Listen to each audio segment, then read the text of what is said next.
dari seseorang yang disebut komunikator kepada orang lain yang disebut komunikan.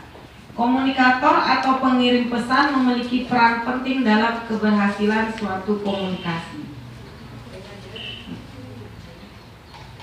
Ada 3 pandangan terhadap komunikasi. Yang pertama, komunikasi sebagai proses. Ini terbagi 2 lagi, yaitu komunikasi primer dan komunikasi sekunder. Kemudian komunikasi sebagai interaksi dan komunikasi sebagai transaksi.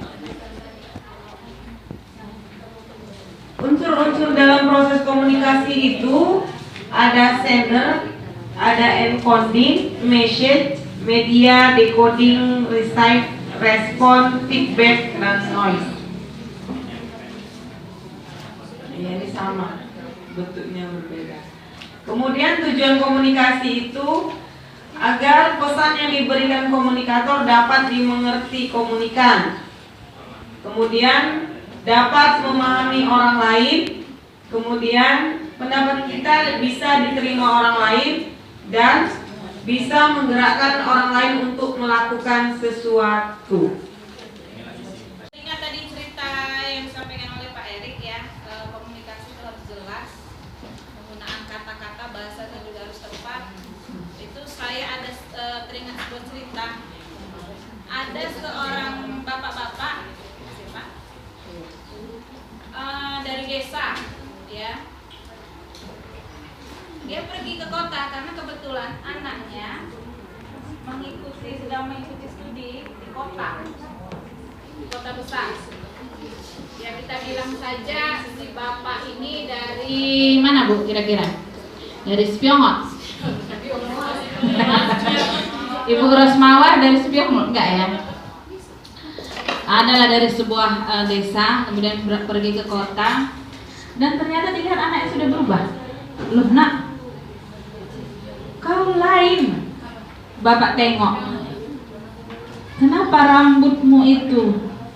rambutmu itu kan keriting, kok udah jadi lurus? Oh, bapak nggak tahu. Inilah yang disebut namanya rebonding. Oh, rebonding. Iya pak. Jadi singkat cerita, bapak tersebut pulanglah ke kampung halaman. Kebetulan bapak ini adalah seorang imam di masjid. Jadi ketika dia memulai sholat, biasa kalau imam itu kan saf diluruskan. Dia melihat ke belakang, saf rebonding. Maksudnya sama bapak dan ibu, tetapi penggunaan bahasanya tidak tepat. Ya, saf rebonding. Ada lagi, kalau ini kejadian saya langsung. Saya dulu kan kuliah di PGSD. Jadi saya punya seorang teman dari daerah Tapanuli sana ya Bapak dan Ibu. Jadi saya kebetulan orang Jawa. Jadi kami ke kantin makan kerupuk, kebetulan masuk angin kerupuknya. Saya amem, saya bilang amem, apa itu amem kata dia? Masuk angin. Jadi rupanya teman saya ini 2 hari tidak masuk. Kebetulan dia kos dekat kampus. Jadi si Uun namanya. Ayo kita lihat Uun yuk. Rupanya kami datang, dia di kamar kos itu sedang tiduran gitu kan. Sakit, kenapa kamu? Sakit katanya. Sakit apa amem.